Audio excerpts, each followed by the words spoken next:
আমাদের চাতলপাড়ে বর্তমানে একজন গুরুদেব আছে, কথার প্রতি একটু ধ্যান দাও। আমাদের চাতলপাড়ে বর্তমানে একজন গুরুদেব কিছুদিন আগে পদার্পণ করেছিল, তিনি বর্তমানে ওই চাতলপাড়ের মধ্যে অবস্থান করছেন। আমি গতকাল রাত্রিবেলায় ওনার সঙ্গে একটু সময় ছিলাম। মা, একটু সময় থাকার পর অনেক কিছু শেখা যায়। আর একটা জিনিস মনে রাখবেন, শ্রী গুরুদেবের যখন সঙ্গ করবেন তখন চঞ্চলতা বর্জন করবেন। ভাগবত বলছেন, যখন গুরুদেবের সঙ্গ করবেন চঞ্চলতা বর্জন করবেন। কিচ্ছু জানি না, জানে আমার গুরুদেব। কিচ্ছু জানি না, কিচ্ছু পারি না, জানে কে? আমার গুরুদেব। তুমি যদি গুরুদেবের কাছে গিয়ে চঞ্চলতা প্রকাশ করে এই করি সেই করি, আমি বৈষ্ণব, আমি এই করি, আমি ধর্ম কথা বলি, গুরুদেবের কথা না শুনে গুরুদেব বুঝে যাবে যে তুমি কি রকম। গুরুদেব বুঝে যাবে। আর তুমি যদি জানার পরেও এমন ভাবে বসে থাকবে কিচ্ছু জানো না, এমন ভাবে বসে থাকবে কিচ্ছু জানো না, এমন ভাবে বসে থাকবে কিচ্ছু পারো না। গুরুদেব আপনি জানান, গুরুদেব আপনি জানান, আপনি শিখান। আপনি যদি না শিখান কেমনি শিখবো, কিভাবে শিখবো বলো না গুরুদেবকে। বলে যাবে গুরুদেব কিভাবে সন্ধ্যা করতে হয়, কিভাবে সন্ধ্যা করতে হবে, কোন মন্ত্রে ভোগ নিবেদন করতে হবে। কেউ কি প্রশ্ন করেছে? প্রশ্ন করে না। কোন মন্ত্রে ভোগ নিবেদন করবে? তুলসী পত্র কাকে দেওয়া যাবে, রাধারানীকে দেওয়া যাবে কি না? পঞ্চতত্ত্বের মধ্যে কয়জনকে তুলসী পত্র দিব? গুরুদেব আছে, জিজ্ঞাসা করেন। অনেকে পেয়ে বুঝে না, অনেকে না পেয়ে বুঝে। গুরুদেব কি জিনিস বলো না? অনেকে বুঝে। হরি আনন্দ গোস্বামী মহন্ত মহারাজ নাই এই জগতে, তিনি বর্তমানে নাই। অনেকেই বুঝতেছে এখন গুরুদেব নাই, আটটার মধ্যে কিও সেই পরিমাণ মূল্য পাচ্ছি না। গুরুদেব নাই, আটটার মধ্যে কি পরিমাণ অনুষ্ঠান ছিল। গুরুদেব নাই, আটটার মধ্যে এত আনন্দ ছিল, এখন সেই আনন্দ নাই। গুরুদেব নাই, কিচ্ছু জিজ্ঞাসা করতে পারছি না, কিভাবে কি করব। আপনাদের যাদের আছে থাকতে মূল্য বুঝুন। গুরু কেমন ধন, চিল্লি না রে মন, অমূল্য রতন সে যে পতিত পাবন, পতিত পাবন। গুরুদেব আছে। এই কারণে গুরুদেব যা বলে সেগুলো একটু বুঝতে হবে, শিখতে হবে। অনেকেই আছে, দেখো এই যে আমাদের শ্রীমান ব্রজগোপাল গোস্বামী মহোদয় উনি আছেন, উনি বিশেষ করে কয়েকটা প্রশ্ন বেশি মানুষকে করেন। এটা জানার চেষ্টা করুন। আপনারা জিজ্ঞাসা করতে আমরা কোন তিলক, আমি বলে দিচ্ছি, এগুলো জানার চেষ্টা করি। এখনো সময় আছে যে বাবা আমরা কোন তিলক, আমরা কোন পরিবার। যারা আছেন শিষ্য তাদের শ্রীচরণে আমি বারবার নিবেদন করছি, আপনি এই খাতার মধ্যে নোট করে আনবেন। আজ উনি আছে চাতলপাড়ার মধ্যে, নোট করে আনবেন। গুরুদেব আমরা কোন পরিবার, আমরা কোন গোত্র, সবকিছু কাকে জিজ্ঞাসা করবেন। আমাদের কয় কোনটি মালা, 2 কোনটি মালা আমরা কেন দিব, 3 কোনটি মালা কেন দিতে হয়, 3 কোনটি মালা কিসের প্রতীক, গুরু ব্রহ্ম বৈষ্ণব, এটা যার যার গুরুদেবকে জিজ্ঞাসা করবেন এবং শিখবেন। তিলকটা কি তিলক এটাও জিজ্ঞাসা করবেন, সবকিছু জিজ্ঞাসা করবেন। এবং গুরুদেবের আরাধ্য বিগ্রহের নাম কি, আমি সকলের শ্রীচরণে ধরছি, আমি সকলের শ্রীচরণে ধরে বলছি যে জিজ্ঞাসা করবেন, এমন ভাবে জিজ্ঞাসা করবেন বিনয়, চরণের কাছে বসবেন, উপরে নয়। যদি বলে উপরে বস বাবা তাহলে বসবি, না হলে বসা যাবে না। একবার প্রেম বলে না, বস আমার এখানে, বস আমার এখানে। দেখুন আমি কালকে একটা কথা বলি, আমার খুব ভালো লেগেছে কথাটা। গুরুদেব অনেক জানে, গুরুদেব অনেক পারে, অনেক শিষ্য বুঝতে পারে না। আমাদের গুরুদেব কিছু কয় না। আপনি যদি না সঙ্গ করেন বুঝবেন কিভাবে?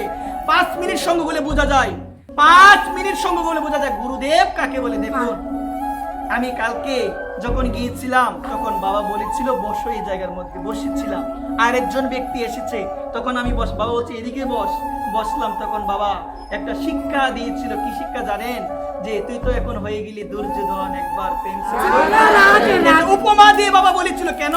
ভগবান যখন শয়নে গিয়েছিল, অর্জুন বসেছিল চরণের কাছে, অর্জুন বসেছিল চরণের কাছে, আর দুর্যোধন বসেছিল মস্তকের পাশে। আমি বসেছিলাম বাবার মস্তকের পাশে। বাবা বললো তুই এখন অনীতি কার্যকর দুর্যোধন হয়ে গিয়েছিস। কাহিনী কিন্তু বলে নাই, কিন্তু একটুর মাধ্যমে বুঝিয়ে দিয়েছে, একটুর মাধ্যমে তিনি বুঝিয়ে দিয়েছে।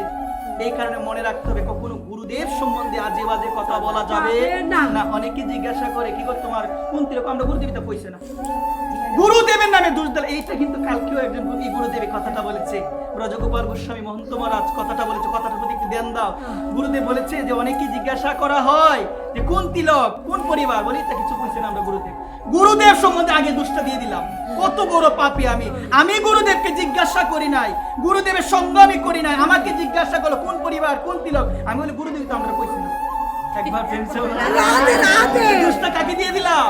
এই কথাটা কিন্তু বলেছে। এই কারণে যারা পেয়েছেন ভাগ্যবান, এই কারণে আমি সকলের শ্রীচরণে বিনম্র নিবেদন করে বলছি, ওইগুলো লিখে রাখতে হবে, এগুলো জানতে হবে, কোন মন্ত্রে ভোগ নিবেদন, এটা তো জানতেই হবে, এটা জানতে হবে, কার চরণে দেওয়া যাবে এটাও জানতে হবে। জগন্নাথ, বলরাম, সুভদ্রা মহারানী, বলরামকে তুলসী দেওয়া যায়, তারপরে জগন্নাথকে দেওয়া যায়। তো এই জায়গার মধ্যে অনেকে বলে বলরাম যদিও তাকে ট্রান্সফার করা হয়েছিল রোহিণীর গর্ভে, অনেকে দেয় না, অনেকে গুরুদেব নিষেধ করে। এখন তোমার ঘরের মধ্যে জগন্নাথ, বলরাম, সুভদ্রার চিত্র রয়েছে। এখন তোমাকে অবশ্যই জানতে হবে, আমার মতে অনুসারে দিলে হবে না। যেমন আমি বলরামকে দেই না, আমি ভগবান জগন্নাথকে দেই। এখন এটা আমার গুরুদেবের প্রদত্ত বিধান। এখন তোমাকে জানতে হবে তোমার গুরুদেব দেয় কি। আজকে যে কথাগুলো বলছি ভজনের বিষয়, এটা জানার বিষয়, এবং এই কথাগুলো আমি বললে হবে না। রাধারানীর চরণে তুলসী দেওয়া যাবে কিনা এটা কোনো সাধুর মুখ থেকে জানলে হবে না, কোনো সাধুর মুখ থেকে জানলে হবে না। আমি চয়ন যদি বলি দাও, আমি দেই, হবে না। তোমার গুরুদেব যদি বলে তুমি দিতে পারবে। আর যদি সবার না, সবার গুরুদেবের এক কথা না, বুঝতে না। এই কারণে আমি সকল ভক্তদের এদিকে মনোযোগ, শ্রীচরণে অনুরোধ করে বলছি, আমি আজকে ওই বাবার কথাটা বলি, শেষ করবো আজকের আলোচনা। বাবা বলছে যে দেখো, আমি সংক্ষেপে বলছি, কথা শুনো, আমি সংক্ষেপে বলছি, আমার স্ত্রী আমায় অনেক ভালোবাসে। বাবার কথা শুনেছিলাম একটু, আমি একটু বড় করে বলছি। আমার স্বামী আমাকে অনেক ভালোবাসে, আমার ছেলে আমায় অনেক ভালোবাসে, আমার মেয়ে আমায় অনেক ভালোবাসে। তো বলছে, তুমি যে বলছো তোমার ছেলে ভালোবাসে, তোমার মেয়ে ভালোবাসে, তোমার বৌমা তোমায় ভালোবাসে, তো তুমি এটা কি করে বুঝেছো?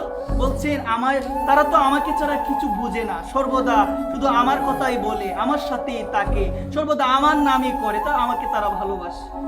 এই কারণে আমি বুঝি। বলছেন এইভাবে তো আর পরীক্ষা করা যায় না। আজকে তোমাকে একটা জিনিস আমি দিব, সেই জিনিসটা তুমি গ্রহণ করবে, ওই গ্রহণ করলে তুমি মৃত্যুর অভিনয় করতে পারবে, তুমি মরবে একবার এবং তুমি বুঝতে পারবে, যখন সবাই বুঝবে তুমি মৃত হয়ে গিয়েছো, তুমি বুঝতে পারবে যে তুমি যে বলছো ছেলে ভালোবাসে, মেয়ে ভালোবাসে, বৌমা ভালোবাসে, তুমি তখনই বুঝতে পারবে। তখন সে সাধু তাকে দিল সেই জিনিসটা, দেওয়ার পরে সে বাড়িতে আসলো, বাড়িতে আসার পরে জলের মধ্যে নিয়ে সেই জিনিসটা গ্রহণ করলো, গ্রহণ করে শুয়ে রইল। পরের দিন সকালে সবাই ঘুম থেকে উঠলো, সে বাবা তো আর ঘুম থেকে উঠে চলে গেল। ও বাবা ডাকে, একবার ডাক দিল, সন্দেহ নাই, দুইবার ডাক দিল, সন্দেহ নাই, তিনবার ডাক দিল, কান্নাকাটি লেগে গেল। ও মা, বাবার কি হয়েছে গো? বাবা তো উঠে না। সবাই মিলে চিৎকার করছে। কি করলো? দরজা ভাঙলো, ভাঙ্গার পরে ঘরে গেল, গিয়ে দেখলো বাবা তো সারা জীবনের জন্য ঘুমিয়ে গিয়েছে। কান্নাকাটি করছে, ওই বাবা সব দেখছে, ওই বাবা সব খেয়াল করছে, সবাই কান্নাকাটি করছে। মা, প্রতিবেশী সবাই বলছে লোকটা খুব ভালো ছিল গো, লোকটা তো অনেক তাজা ছিল, হঠাৎ করে কিভাবে মারা গেল বলে না। আমরা সব শুনছি, শুনে আর মনের মধ্যে হাসে, কেউ দেখতে পায় হাসে। হঠাৎ এক পর্যায়ে ছেলে বলছেন, দেখো এই যে বলছে বাবা ভালোবাসে, এই বাবার সম্পত্তির কথা নিয়ে আলোচনা শুরু হয়েছে। আরেকদিকে বাবা শুনতে পাচ্ছে, হাই রে, আমি মরলাম, আমি একটু আগে আমি মৃত্যুবরণ করলাম, আর আমার ছেলে আজকেই শুরু করে দিয়েছে। এবং ছেলে কথা দিয়েছিল, তুমি মরলে এটা করব, সেটা করব, যে আমাদের বাড়ির পাশে যে বড় গাছ ওইটা কেটে তোমার অন্ত্যেষ্টিক্রিয়া করবো। এখন বলছে ওইটা কাটার দরকার নেই, এটা থাকুক, এটা পরবর্তীতে আর বেচা যাবে, বেশি টাকা পাবো। এই যে বলছে শুরু হয়ে গেছে। বাবা হাই রে, সাধু যে বলেছে ঠিকই তো বলেছে, আমি তো বলছি আমার পরমাপন ছেলে। আজকে ছেলে কি বলে, আমাকে কথা দিয়েছিল, আমার ভিতরে যখন প্রাণ ছিল কথা দিয়েছিল বাড়ির বড় গাছ ওইটা কেটে অন্ত্যেষ্টিক্রিয়া করবে। এখন মরতে বুঝি সব শেষ, ভালোবাসা সব শেষ। দ্বিতীয় ছেলে সেও বলছে, আমিও তো বলেছিলাম বিদেশ থেকে পাথর আনবো, আনার পরে বাবার একটা স্মৃতি মন্দির আমি বানাবো, এত টাকা খরচ করে আর কি করবো, আমার তো ছেলে মেয়ে।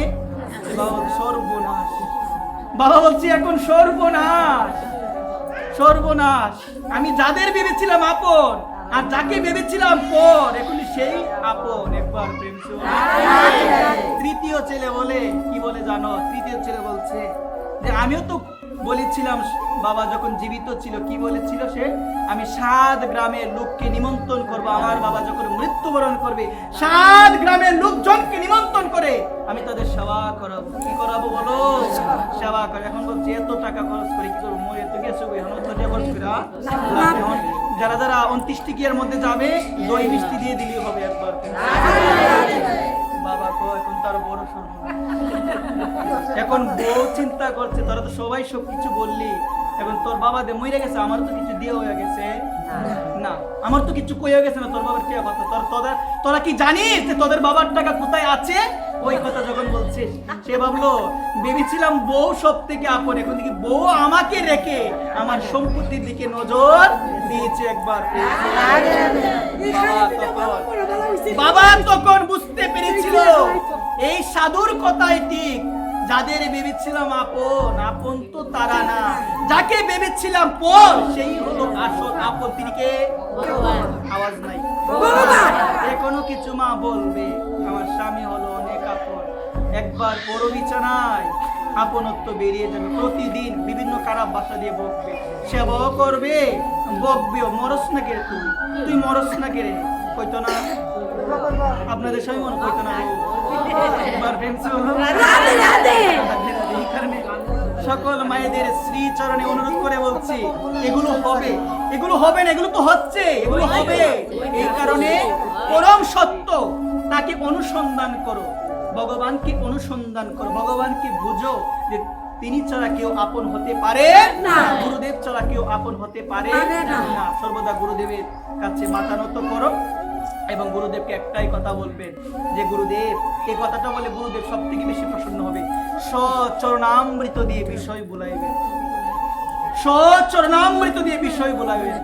এই সম্বন্ধে বলছে খুবই কঠিন কথা, খুবই কঠিন কথা। বৃন্দাবনের রাধাকুণ্ডের পণ্ডিত অনন্ত দাস বাবাজি মহারাজের শিষ্য, যার নাম হলো বৈষ্ণবপদ দাস বাবাজি মহারাজ, বাবা বলে যে গুরুদেবের কাছে কি বলবে জানো, যে গুরুদেব আপনার শ্রী চরণদুলি দিয়ে, আপনার চরণামৃতের জল দিয়ে আমাকে ওই মায়া থেকে দূরে সরিয়ে নিয়ে যাবেন।